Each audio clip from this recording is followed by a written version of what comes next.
The Guest Who Stayed, Rasmus Canbäck's Last Dispatch from Artsakh, article by Ani Poghosyan, published on April 23, 2025, on EVN Report. In his book, I Die Slowly Every Day, Swedish journalist Rasmus Canbäck offers one of the last independent testimonies from inside Armenian-populated Nagorno-Karabakh before its ethnic cleansing. What begins as a straightforward journalistic pursuit transforms into a profound confrontation with propaganda, silence, and the politics of erasure. This review explores the narrative scope, emotional weight, and political urgency of Canbäck's work. Canbäck was the last foreign journalist to enter Artsakh before it was blockaded and emptied of its Armenian population. From the outset, the stakes are made clear. A journalist navigating the tightly controlled landscape of Azerbaijani propaganda and control.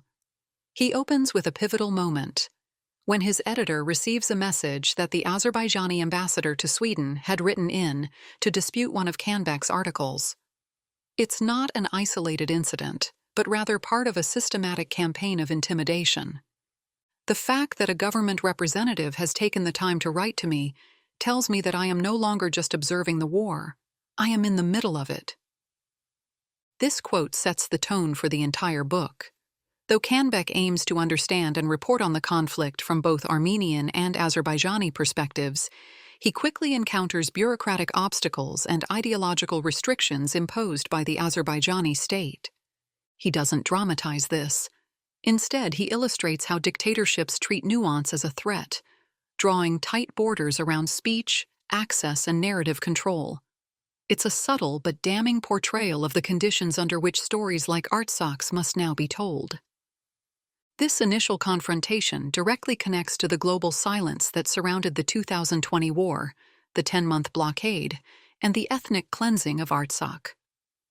It also reveals the deeper problem of fatigue in international media, their reluctance to cover unresolved conflicts, especially when access is restricted and narratives carry political risk.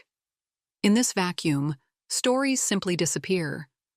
After the 2020 war, access to Artsakh was tightly restricted by Russian peacekeepers, who assumed control of the Lachin corridor, the only lifeline between Armenia and Nagorno-Karabakh. While most foreign journalists were denied entry, Canbäck gained access to the region in March 2021, accompanied by his fixer Vard Melkonyan and photographer Areg Balayan. As he journeys into this war-torn landscape, he weaves a concise and accessible history of the conflict, from its pre-Soviet past to the 44-day war. The heart of the book lies not in the political overviews, but in intimate human stories. Canbäck moves seamlessly from political analysis to everyday life in Stepanakert and the villages at the peripheries of post-war, fragile Artsakh. Old women prepare Jingyalov hats at market stalls. Children dart between bomb-scarred buildings. A young football league practices in a bomb-cratered field. Nurses recall the grim chaos of wartime hospital wards. An old man sifts through rubble for tea and sweets to serve an unexpected guest. These moments, small and mundane, become a quiet act of resistance. The hospitality, the tea, the last pomegranate. It's life that happens between the bombings.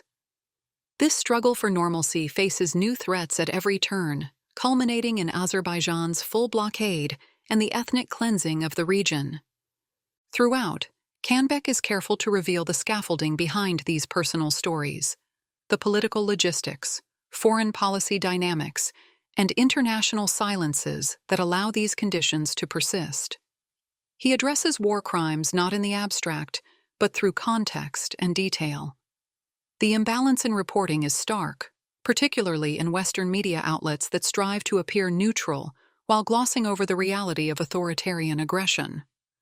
Both-sidism is an ever-present concept in the journalistic discourse on the Nagorno-Karabakh conflict. The best journalism is found in the Caucasus, often in local English-language newspapers.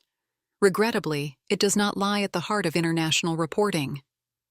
Canbäck avoids this tired framing altogether. His coverage achieves true balance through principled, precise, and human-centered reporting. Even when covering diplomatic processes, he keeps the stakes grounded. These aren't abstract negotiations, but decisions that affect real lives. The most striking quality of the book is how intimately Canbäck writes about Artsakh. Though a foreign journalist, he carries an extraordinary familiarity with the intricacies and quiet habits of life in Nagorno-Karabakh. Almost as if he's lived there for years, speaks their local dialect fluently, and understands all their inside jokes. He holds their stories with both urgency and composed patience, never overlooking the small, mundane details that locals know are essential, but outsiders often dismiss. He gives their words weight, as if he understands the full shape of their lives and the psychology formed by years of living in the colorful, sunny streets of Stepanakert and foggy neighborhoods of Shushi, under a looming threat nearby. In these moments, he's not an outsider at all, but someone who truly sees and understands the people of Artsakh. There are moments when Canbäck challenges the Artsakhtsis he meets. Some things perplex him, and he asks difficult questions, creating moments of discomfort. Through these exchanges, important context and dialogues emerge. We witness the rawness of disagreement and honest discussion, a refreshing departure from typical stories about war-torn lives, where empathy often remains passive and complexity gets smoothed away. Even when he disagrees, there's no undertone of arrogance or self-righteousness. He questions himself, too. He acknowledges the vast disparity between lives lived across continents, particularly between the people of Artsakh and the rest of the world. Though aware that much remains invisible to him, he keeps digging, relentlessly yet humbly, trying to understand what defies simple explanation. Questions like this are awkward to raise after the war. What does it do to a people to spend the past 30 years in constant preparation for the next attack? Some accounts of war and tragedy read like observations, kept at a distance, clinical, safe. Others are built entirely on listening and bearing witness, empathetic, yet still detached. Then there is Canbäck's approach. He becomes almost an active participant in the lives he writes about. Rather than hovering on the sidelines, he steps in, accepts their tea and coffee, stays longer than expected, asks uncomfortable questions. He offers something in return: conversation, honesty, even moments of irritation. He engages, challenges, jokes, and provokes.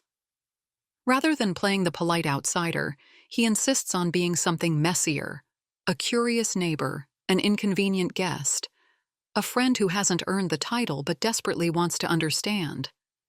His approach makes his presence felt in every story, not as a distant narrator, but as someone trying, earnestly, if sometimes clumsily, to share the same ground and wavelength with his subjects.